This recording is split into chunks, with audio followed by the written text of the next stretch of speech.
Homeopathy is based on the principle of like cures like. And today I'm going to walk you through the basics of homeopathy. Oops, I'm in reverse still. Hey, I'm Dr. Patty Barch. I'm a traditional naturopath, founder and owner of Naturally Unbridled Wellness and naturalllyunbridled.com, where we focus on wellness solutions, not disease management. This is Down the Ridge with Dr. Patty, where I give you 7 to 10 minutes of holistic life and wellness information on my way to work. It's not medical advice. It's for entertainment purposes only. Nothing I say is true. Don't listen to me. And there's another bunny in the driveway. Go. So I know I've done a video on homeopathy in the past, but I don't know what I named it. But I had a client ask me a pretty typical question about a homeopathic remedy that I recommended for her, and I couldn't find the video to send to her, and it was way too much to explain in an email. So I decided I would do a new video and name it appropriately so I can find it in my YouTube files. Anyway, first of all, I want to clarify the difference between holistic and homeopathic, because a lot of people use those words interchangeably, and they're not interchangeable necessarily. So holistic is the broad-based category of body, mind, and spirit type of healing. So all natural therapies, remedies are considered holistic. Homeopathy is a type of natural medicine like herbalism, like massage therapy, right? It is under the umbrella of holistic. So homeopathy is its own type of medicine, just like herbalists are their own type of medical or, holistic practitioners. Homeopaths are also their own type of holistic practitioners. And while most homeopaths are also versed in herbs, and some herbalists are also versed in homeopathy, naturopaths like me are trained across the spectrum of herbs, homeopathy, nutrition, and then other types of holistic modalities. So just discern, because people will say things to me like, oh, she's homeopathic like you. And I'm like, I'm not homeopathic. And you'll see why in a minute. I'm holistic. And so there is a difference between those terms. Okay, the brief history of homeopathy. Homeopathy was developed by a medical doctor hundreds of years ago.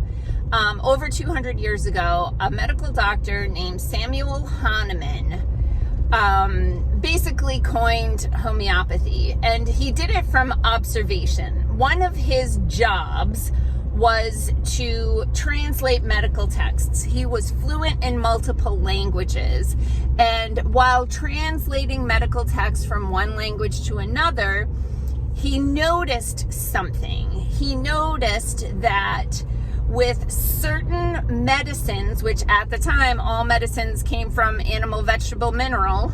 They didn't come from factories back then. But he noticed that certain medicines, when given at a high dose, caused a specific symptom profile. But when given at an ultra low dose, they actually reversed the symptoms of that symptom profile. So, for example, cinchona bark, which is where they get quinine, which is a treatment for malaria. If you give high doses of quinine, it can give the symptoms of malaria, fever, chills, malaise, etc. But if you give ultra, and I'll explain ultra low doses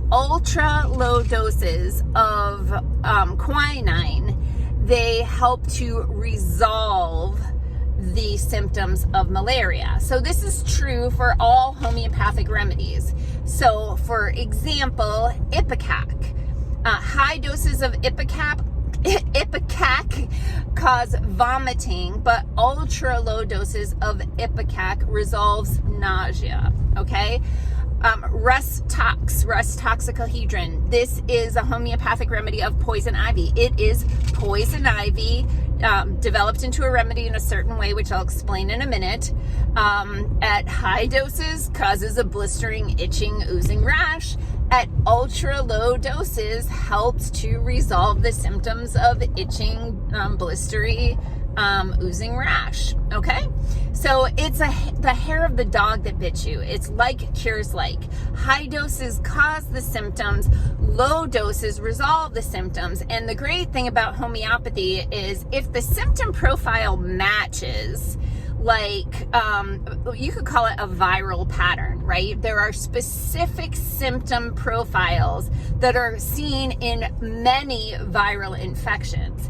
So you can take a homeopathic remedy for flu and it will also work on another type of virus, a respiratory virus, that sort of thing. So sometimes people will use a homeopathic remedy for a condition that they don't have, but the symptom profile matches, and that's all that matters with homeopathy.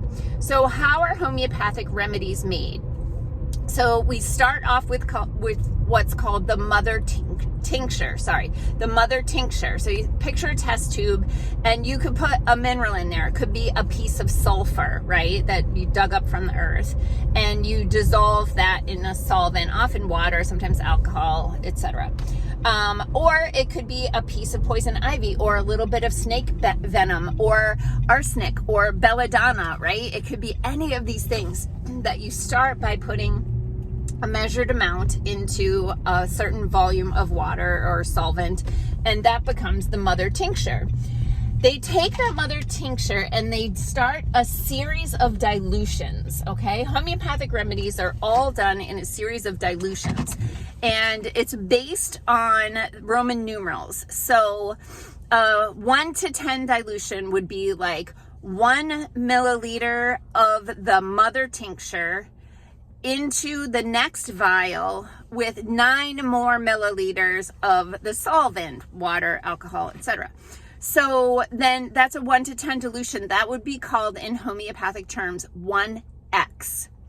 If we take that 1 to 10 dilution, the 1x dilution, and we take 1 milliliter out of that, we put it in a test tube with 9 milliliters of solvent, that becomes a 2x dilution.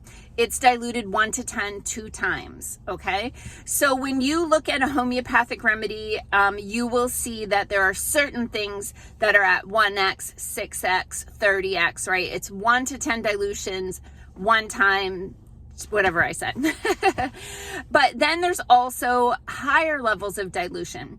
There's a C level dilution. So 1C, 30C, 6C, 200C, okay? So that's 1 to 100. Then it gets even bigger because we have M, LM, like all these levels of dilution. And in general,